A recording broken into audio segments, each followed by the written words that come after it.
Cleaning out my late grandfather's old desk, I found a yellowed envelope addressed to my future self.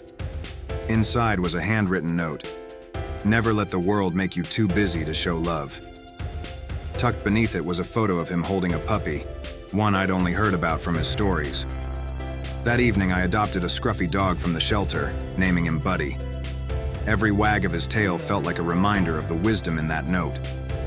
My grandfather's love for small joys had found its way back into my life, just when I needed it most.